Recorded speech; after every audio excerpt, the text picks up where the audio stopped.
point. And if you don't like it, you have the right to check out and unsubscribe. And if you're a dipshit, I really heavily encourage it because I don't want that in my audience, quite frankly. I agree. Okay, well, you guys touched on a topic about Jimmy Dore that I wanted to get into, but I first want to talk about. I want to ask you guys about some of the recent stuff with AOC, some of the moves, get your guys' thoughts on them.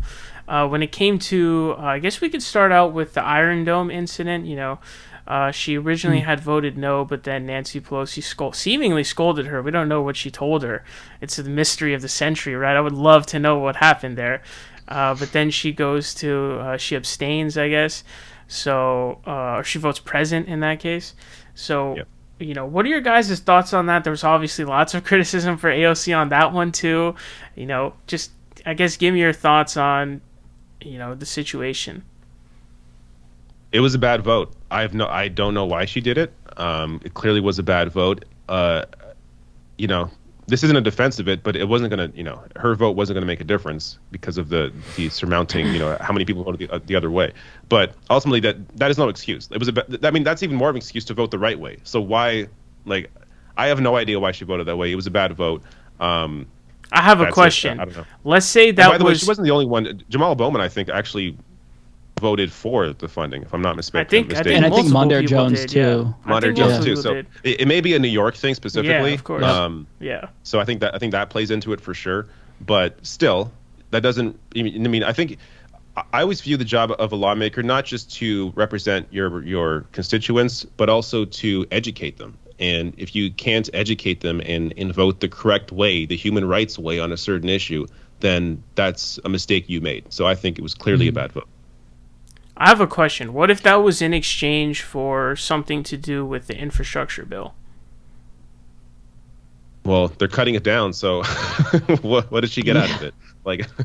Well, if I had to speculate, it has something to do maybe with redistricting, where they can redraw the district lines and elect a more pro-Israel Democrat that would vote that way. So maybe she felt pressure to do it. Either way, I did a video criticizing AOC. It was a bad vote, and if you listen to her explanation afterwards and on Mehdi Hassan's show, it doesn't really help to make the situation any more clear. I think if she does something that's wrong, you criticize her, but you do it in the context of this is constructive criticism. Do better, AOC. This was bad.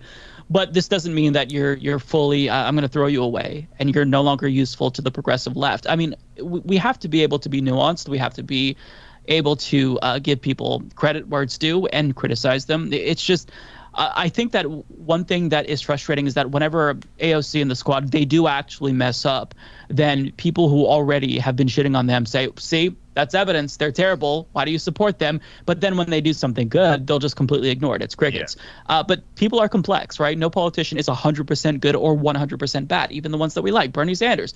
So, criticize them when they do wrong. And it's not controversial. I don't think that anyone, the AOC bootlickers like me and David Doel, as I've been told we are, we criticized her for that. It's not a big deal. We're not doing propaganda exclusively at the behest of the squad.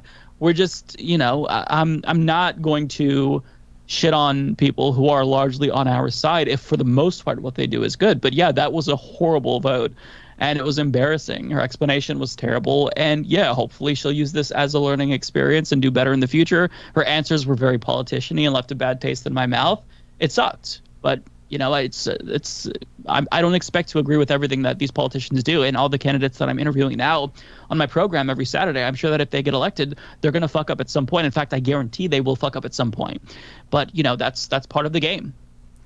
Her response didn't really make much sense or really give any information on what she was. I didn't really even understand what she was trying to say there.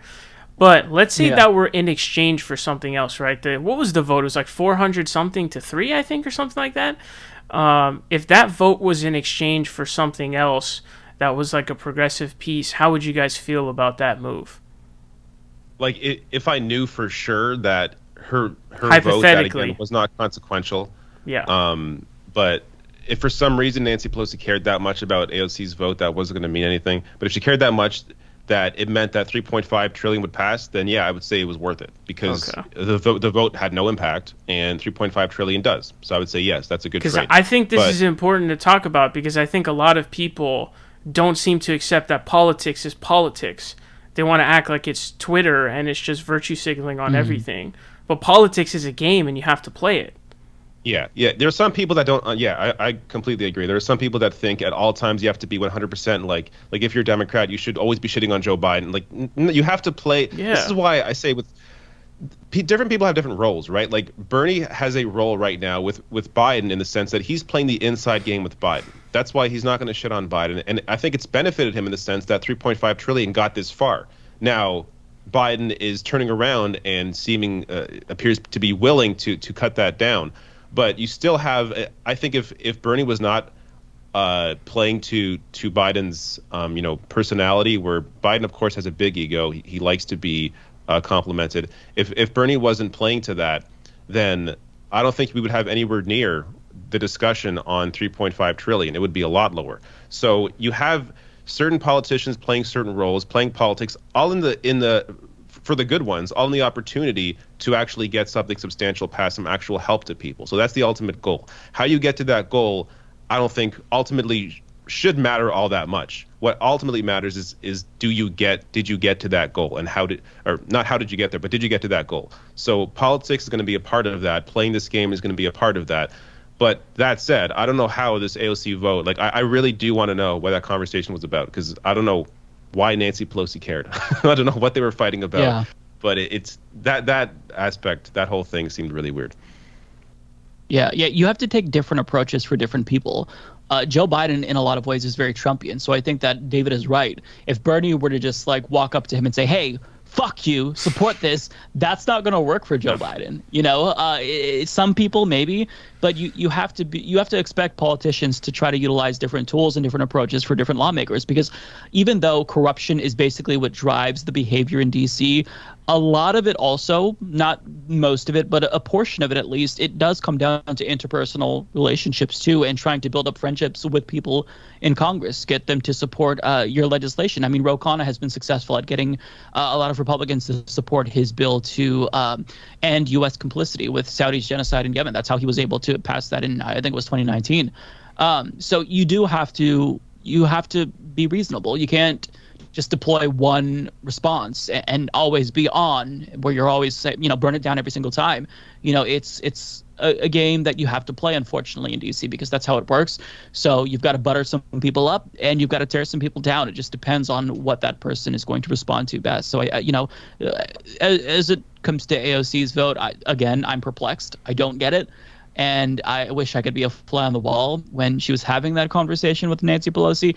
But if I had to guess, it's something that she isn't willing to talk about, because it goes deeper. I really feel like, and this is all speculative, I feel like it's probably something about redistricting, right? With all the New York Democrats. I don't know though. It was a bad vote, but if she gets something out of it, cool. I just don't know what she'd get out of it, because again, it's not like she was the deciding vote. So yeah. It just seems important to talk about, because it genuinely seems like there's a significant portion of people who seem to just outright deny the idea that, no, you should always just, vote the right way, regardless of how politics is, or whether or not your vote could be exchanged for something else in a situation like that, where the vote is essentially meaningless because it's 400-3. Obviously, you want to vote no. But if there is a situation where it could be in exchange for, maybe a 3.5 trillion infrastructure bill or something like that, hypothetically, or building a relationship to actually get stuff passed, it just seems like I don't know if these are all right-wingers or bad faith actors, but it just seems like a lot of people outright deny that reality. And I think it's important to talk about, because it just seems like people are just not aware, is what it seems like. I think if people knew what it was for, then there'd be less criticism. I think if it was actually, just using that example, or that instance as an example, if it actually was a trade for something that is ultimately very beneficial, then I think most people would understand that. But the issue is, in the absence of that knowledge, of that information, then there's just the assumption that, they support this thing, or they voted a bad way for whatever reason. So people don't, because they don't have that information, they're just going to go to the negative. And I think that's part of the issue, is we don't know the inside game all the time, right? So that's why there is this desire to want to be 100% one way, as opposed to understanding the game of politics, that it goes both ways, and that they're not always going to do something that we agree with. But understanding that, we have to understand that there are conversations behind the scenes that we aren't privy to, that maybe it was beneficial they voted the wrong way for this one thing to ultimately help people in this other way, and we just don't know this conversation. So that's why I think there's that desire to want to go to that negative place, as opposed to looking at this as politics. Yeah, and I'll just add to that AOC knew that this vote was going to be controversial, otherwise she wouldn't have addressed it, right? She put out a statement like a day or two afterwards. She could drop a couple of hints and say, okay, I had to do it because of this. She doesn't have to say it explicitly if, she's not allowed to, or Nancy Pelosi doesn't want her to.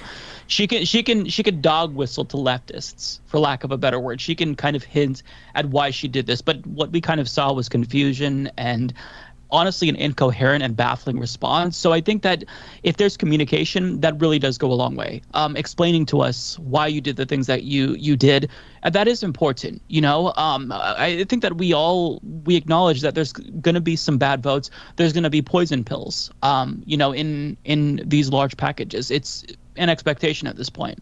But if you talk to us, then it helps to build trust and rebuild trust with a lot of progressives. Although some people probably will never be won back by AOC. But I mean, it doesn't matter. Most people understand if you just explain it. And the lack of explanation and communication is something that I do think AOC and members of the squad need to work on.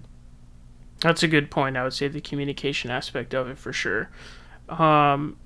So what I would like to ask you guys about is your guys' thoughts on AOC going to the Met Gala wearing a tax the rich dress that caused a lot of outrage, a severe amount of outrage, I would say, amongst, I don't know if you could say progressives, or, it's hard to tell exactly, but lots of criticism. I guess there were even people protesting outside.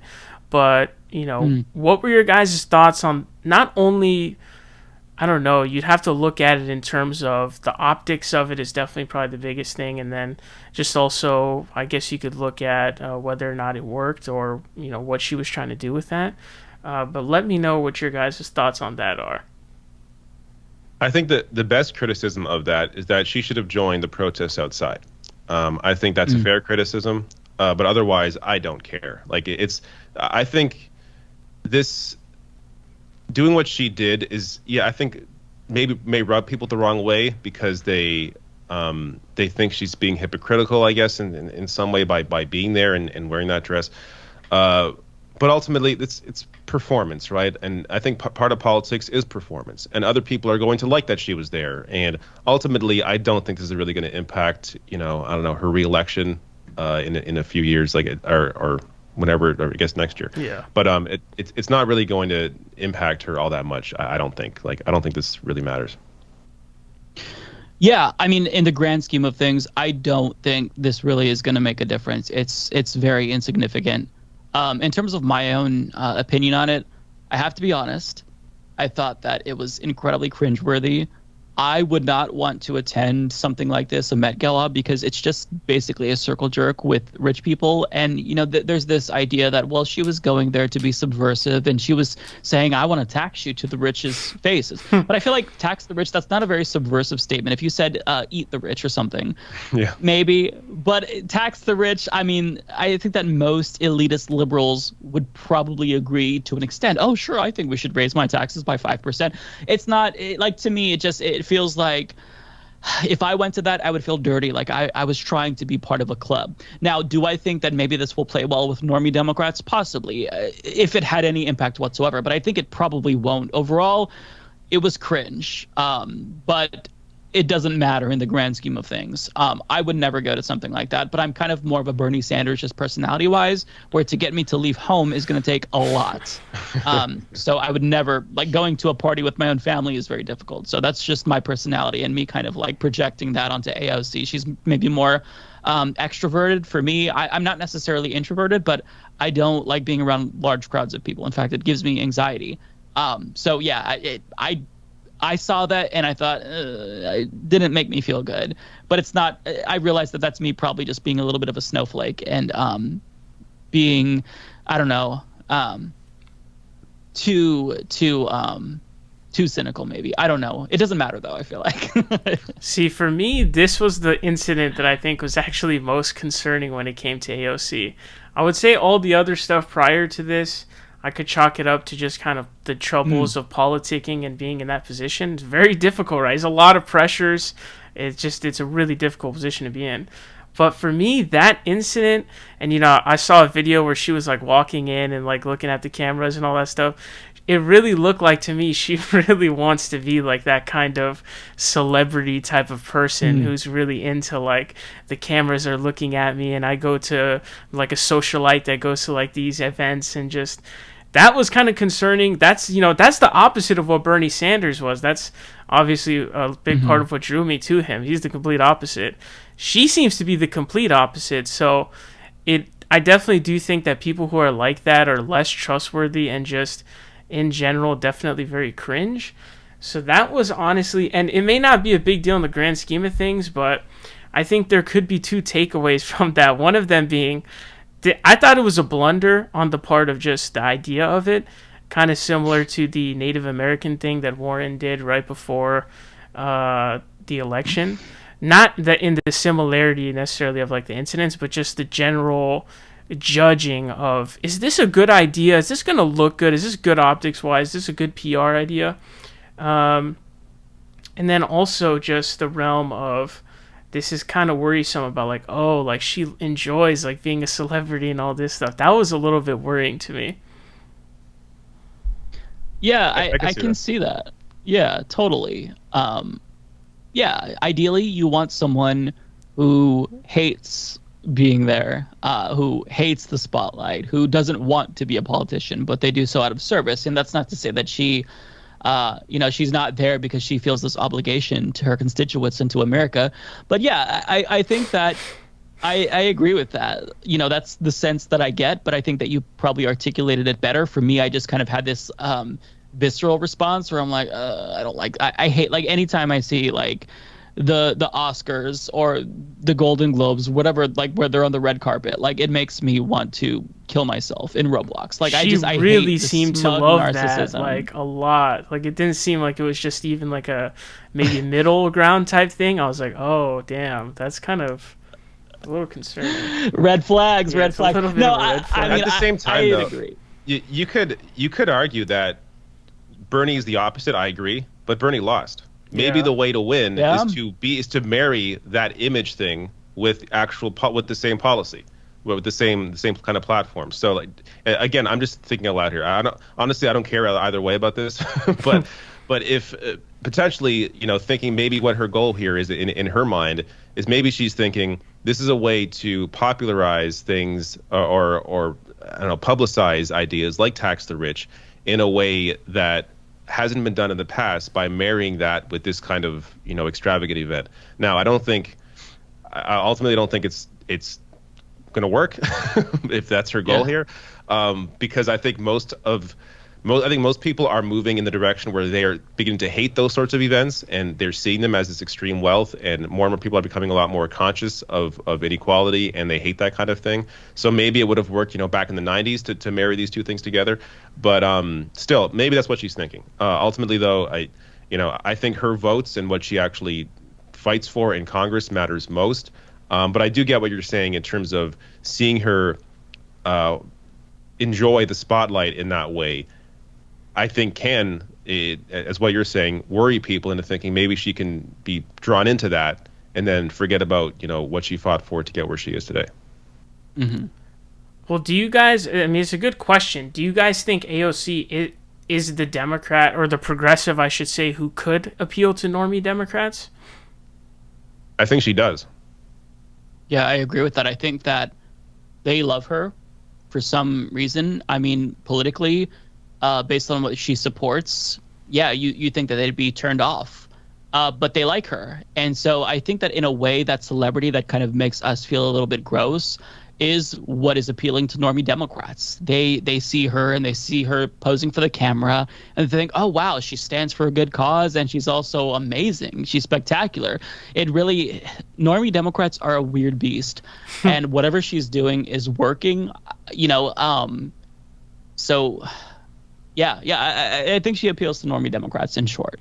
Yeah, I mean, one example is watch The View. The View loves her. Meanwhile, they criticize Bernie Sanders, and they fight for the same thing. So it's definitely the normie Democrats do like her. But also, I've seen CNN interview like a panel of people. I think this was during the primary, where this one person like supported Pete Buttigieg or something, but then they talked about how they love AOC. So you have that where she being able to use her identity in that sense, and potentially events like this, she has a way to reach out to people that normally would not support what she is fighting for, but because she is masking her support of those policies in this sort of identity play that appeals to those kind of liberals, I think is a successful way to push out a progressive agenda that hasn't been done in the way that she is doing it now. Yeah, it's interesting. We've got to try new things. Yeah, that's true. And she definitely, ever since I would say like, I don't know, the first couple months or so of her time in the House, she definitely switched up her mindset to really trying to appeal to those normie Democrats. And it could be successful potentially. That may be what we need to actually win the primary, right? So it's interesting to see, but it also at the same time can be kind of worrying at the same time. So it's a tough tightrope to kind of walk. Well, Sahil, that feeling that you got from her at the Met Gala, I actually got that originally when I saw this exchange between her and Chrissy Teigen on Twitter, and Chrissy Teigen tweeted at her, and I don't remember specifically, but it was like, hey, come over and watch the Grammys, and AOC was like, oh, sure. And that was after Chrissy Teigen was shitting on Bernie, so I already hated her, and I'm like, ew, why would you want to hang out with this celebrity dipshit? Like, tell her to go fuck herself. But I'm just a different person, and that doesn't work with normies. We're not normies, and I don't speak normie. None of us speak normie. So whatever she's doing is getting normies to like her. So if she can sell progressive politics to normies in this package that she's created, great. I think that's a good thing. I think that ultimately I've kind of already accepted that whoever comes along and wins over the normies, I'm going to feel really gross about a lot of the things that they do. They're going to be espousing platitudes. But at the end of the day, if they're going to fight for progressive policies that I agree with, then I think it's good, no matter how you do it. Again, I feel like we have to try to be less insular as leftists. And I'm saying that with the awareness, knowing that I struggle with this a lot. We have to try to appeal to people who aren't in our bubble, in our political circles. And that's tough because I don't like these people. They get on my nerves. Liberals are so difficult to understand. But if we want to win, we have to do it. And I want to win. So, all right, appeal to normies. I'll just look away while you gum it up or buddy up, whatever the term is, with these celebrity fuckheads. I hate them. Now, look, for a long time, I was apolitical. I was, a quote unquote normie. I know people that are like that. So I feel like I have maybe, I don't know, an insight that some people don't have in that sense, that maybe grew up always being a leftist. But yeah, I can totally see how she can appeal to liberals in a way that Bernie doesn't. And I think that's brilliant in the sense that she can still fight for the same thing. And as Mike said, she may do it in a way that will make some of us cringe, but if ultimately she is successful in the policy aspect of it, in a platform, in pushing these ideas forward, then who cares how she does it? Yeah, that's right. Just it's definitely something also important to talk about, because that gets a lot of backlash amongst people when AOC is on CNN saying that Obama did all he could, with the obstructionist Republicans, right? So those are the kinds of things that are probably they do anger a lot of people and get a lot of backlash, but I guess that's just, she's definitely working towards the long term. That's obviously what she's doing. She's playing the long game here and trying to appeal to as many of like the kind of left-leaning, liberal-leaning, whatever, Democrats as she can to, I guess, widen her tent.